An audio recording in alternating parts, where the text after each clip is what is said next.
ডিসেম্বরের মধ্যে জাতীয় সংসদ নির্বাচনের জন্য তাদের সমস্ত কর্মকাণ্ড সাজাচ্ছেন, কিন্তু সেই কর্মকাণ্ডগুলো প্রকাশিত নয়। সেই কর্মকাণ্ডগুলো জনসমক্ষে প্রকাশিত এবং দৃশ্যমান হতে হবে যে আমরা আসলেই সেদিকে যাচ্ছি কিনা।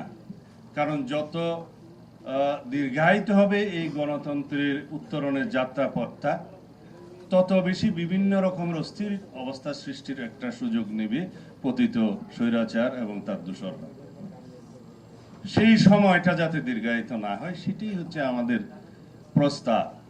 এখন অনেকেই বলে, আমি বিভিন্ন পত্রিকার বিভিন্ন রিপোর্টে সোশ্যাল মিডিয়াতে পত্রিকা দেখি এই যে ওনারা শুধু নির্বাচন করছেন এবং সংস্কার ছাড়া নির্বাচন। সংস্কার তো আমরা চাই, আমরাই সবচাইতে আগে সংস্কার প্রস্তাব দিয়েছি।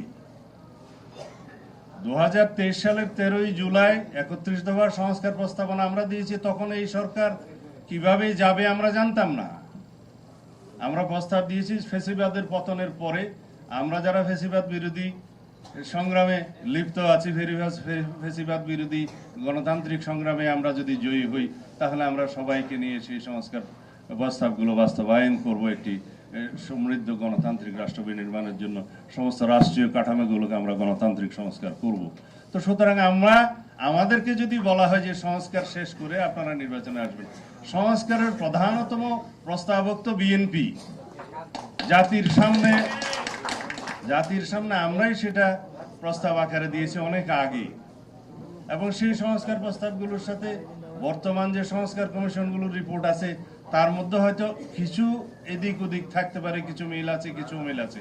সেই বিষয় নিয়ে আলাপ আলোচনা আমরা কন্টিনিউ করতে পারবো, আলাপ আলোচনা চলবে, কিন্তু সেই আলাপ আলোচনাকে আমরা সমাপ্ত করে তারপরে যদি বলি যে নির্বাচন হবে, সেটা তো আনসার্টেন ব্যাপার। সেই জন্যই আমাদের উদ্বেগ হচ্ছে যে সংস্কার যেগুলো নির্বাচনমুখী সেগুলো আমরা চিহ্নিত করি এবং সেগুলোর উপরে আমরা গুরুত্ব দিই, বাস্তবায়ন করি।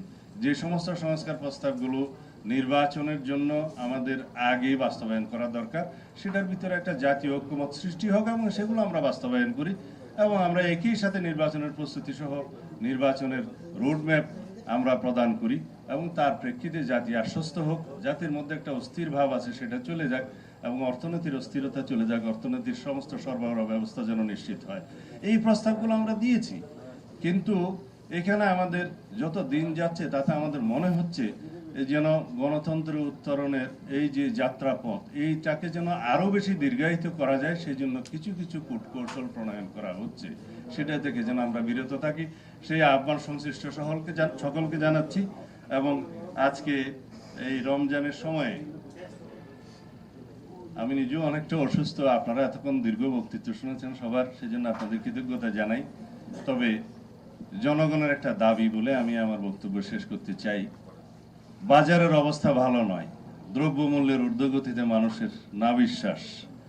আমরা যদি শুধু বিভিন্ন রাজনৈতিক তত্ত্ব ঘাঁটি আর মানুষের পেটে যদি ভাত না থাকে, দ্রব্যমূল্যের ক্রয় ক্ষমতা যদি তাদের না থাকে এবং তাদের আয়ের সাথে যদি তাদের ক্রয় ক্ষমতার কোনো সঙ্গতি না থাকে, পারচেজিং ক্যাপাসিটি কমতে তলানিতে যায়, তাহলে মানুষ সরকারের সমস্ত ভালো কর্মকাণ্ডকেও কিন্তু তারা সমালোচনা করবে, এটাই নিয়ম।